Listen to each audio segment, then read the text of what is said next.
নমস্কার বন্ধুরা, অর্পিতাস গার্ডেনে তোমাদের সবাইকে স্বাগত। আজকে আমি চলে এসেছি নতুন আরও একটা ইনফরমেটিভ ভিডিও নিয়ে। আজ আমি তোমাদের সাথে আলোচনা করব রাসায়নিক ডিএপি সার নিয়ে। এই ডিএপি সার কী, কখন আমরা এই সার গাছে ব্যবহার করব, কিভাবে ব্যবহার করব, কোন কোন গাছেই বা এই ডিএপি সার আমরা দেব আর কোন কোন গাছে আমরা এই সার দেব না, সেই সব বিষয় নিয়েই তোমাদের সাথে কথা বলবো। জানাবো এই সার ব্যবহারের নিয়ম এবং সতর্কতা। জবা গাছে ডিএপির ব্যবহার সংক্রান্ত একটি ভিডিও আমার চ্যানেলে দেওয়া আছে, তোমরা জবা গাছে ডিএপি ব্যবহারের আগে ভিডিওটা দেখে নিতে পারো। দেখো, আমি এখানে নিয়ে নিয়েছি ডিএপি সার। এই ডিএপির ফুল ফর্ম হচ্ছে ডাই অ্যামোনিয়াম ফসফেট। ডাই কথার অর্থ হলো দুমাত্রা করে অ্যামোনিয়াম এবং ফসফেট থাকে ডিএপিতে। এই অ্যামোনিয়াম আকারে ডিএপিতে নাইট্রোজেন থাকে 18%, আর ফসফেট আকারে ফসফরাস থাকে 46%।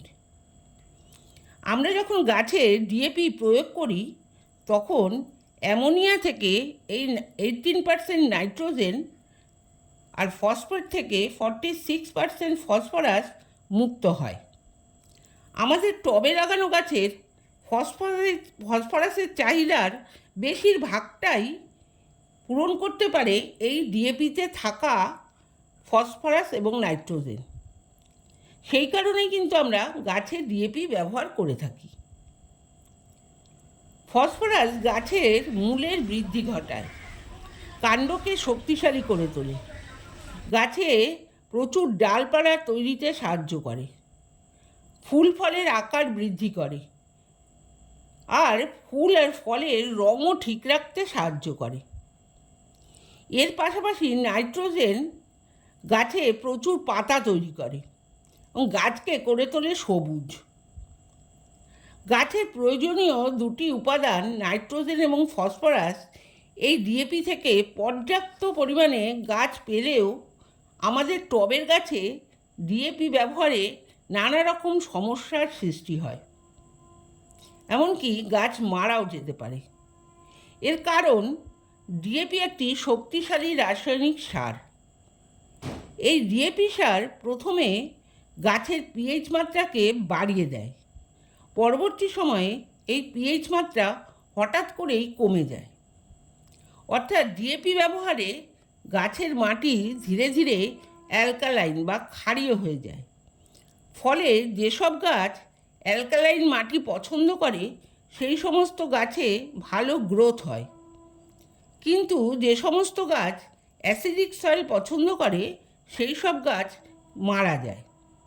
যেমন জবা গাছ অ্যাসিডিক সয়েল পছন্দ করে। আমরা যদি জবা গাছে ডিএপি ব্যবহার করি তাহলে কিন্তু জবা গাছের ক্ষতি হবে, এমনকি জবা গাছ মারাও যেতে পারে। আবার এই ডিএপি ব্যবহারে পিএইচ মাত্রা হঠাৎ করে কমে গেলে মাটি অ্যাসিডিক হয়ে যায়। ফলে যেসব গাছ অ্যালকালাইন মাটি পছন্দ করে বলে আমরা ডিএপি দিচ্ছিলাম সেই গাছগুলোতে তখন নানা রকম সমস্যা দেখা দেবে, গাছগুলো ধীরে ধীরে নষ্ট হয়ে যাবে এবং শেষ পর্যন্ত মারাও যেতে পারে। এছাড়াও গাছে ডিএপি দিলে মাটিতে লবণের পরিমাণ অনেকটা মাত্রায় বেড়ে যায়, ফলে মাটি খারাপ হয়ে যায়, অর্থাৎ পিএইচ মাত্রা অনেক বেশি হয়ে যায়। তোমরা যদি ডিএপি সার ব্যবহার করে থাকো বা করো তাহলে ডিএপি সার ব্যবহারের 10 দিন পর যদি গাছে হিউমিক অ্যাসিড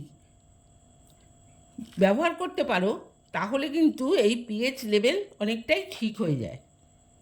কারণ হিউমিক অ্যাসিড গাছের পিএইচ মাত্রাকে স্টেবল করতে সাহায্য করে। তাই তোমরা ডিএপি ব্যবহারের 10 দিন পর হিউমিক অ্যাসিড ব্যবহার করতে পারো। এবার বলবো আমরা কোন কোন গাছে বা কী জাতীয় গাছে এই ডিএপি সার ব্যবহার করব আর কোন কোন গাছে ব্যবহার করব না। দেখো, সিজনাল গাছে অর্থাৎ যেসব গাছ একবারই মাত্র ফুল ফল দেবে সেই সমস্ত গাছে আমরা ডিএপি ব্যবহার করব।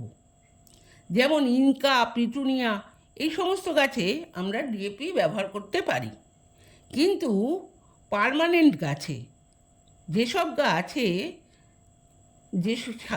যেসব গাছ বছরের পর বছর আমাদের টবে থাকে, যেমন জবা, টগর, বেল, এই সমস্ত গাছে আমরা কখনোই ডিএপি ব্যবহার করব না। দ্বিতীয়ত, গরমের সময় আমরা কখনোই এই ডিএপি সার ব্যবহার করব না। গরমের সময় ডিএপি সার ব্যবহার করলে কিন্তু গাছের পাতা জ্বলে যাবে। একটু বৃষ্টি হলে বা শীতের সময় আমরা গাছে ডিএপি ব্যবহার করব।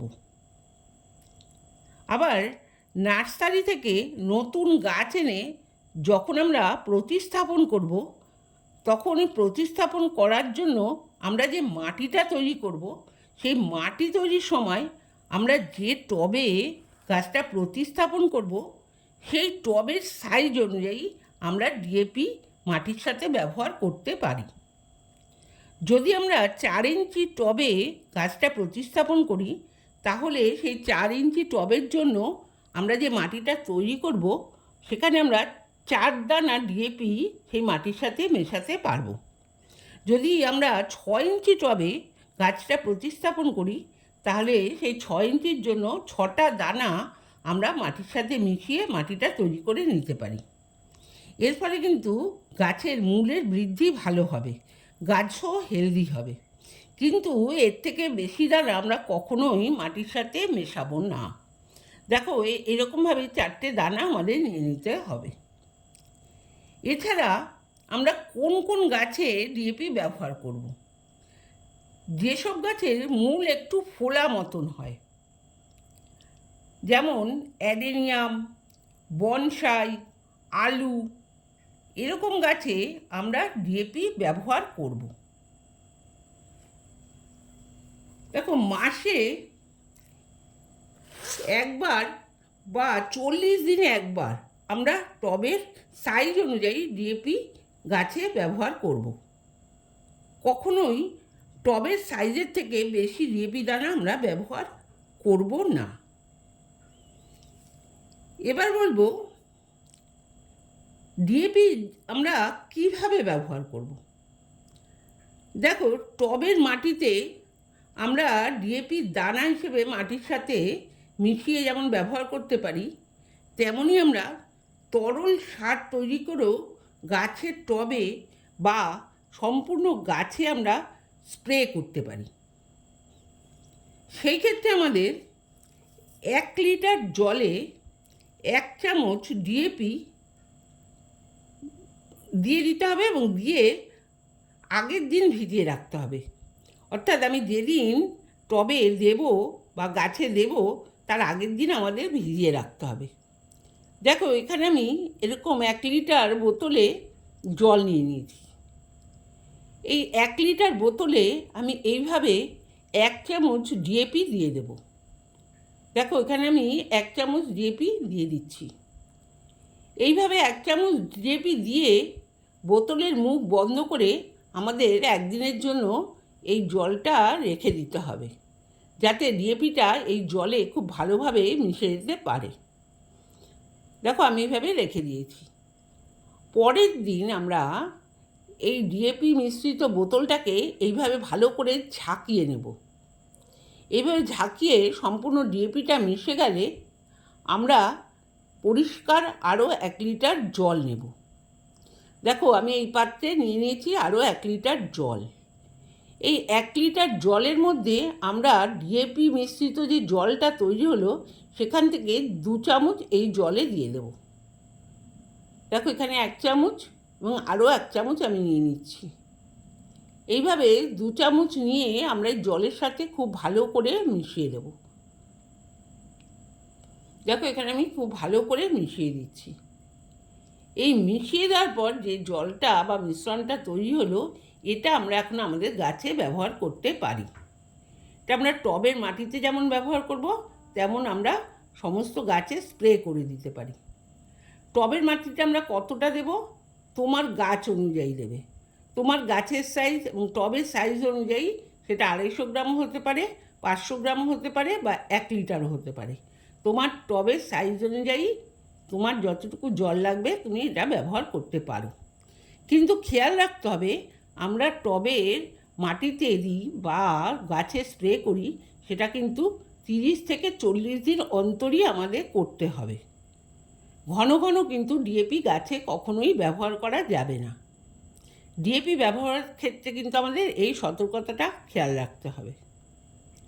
আজকের ভিডিওটা আমার এই পর্যন্তই। আশা করি ডিএপি সার সম্পর্কে তোমাদের কিছুটা ধারণা দিতে পেরেছি। যদি তোমাদের আমার এই ভিডিওটা ভালো লেগে থাকে তাহলে কিন্তু অবশ্যই একটা লাইক, কমেন্ট এবং শেয়ার করে দিও। আর আমার চ্যানেলে যদি তুমি নতুন হয়ে থাকো তবে চ্যানেলটা সাবস্ক্রাইব করে আমার পাশে থেকো। তোমরা সবাই ভালো থেকো, সুস্থ থেকো।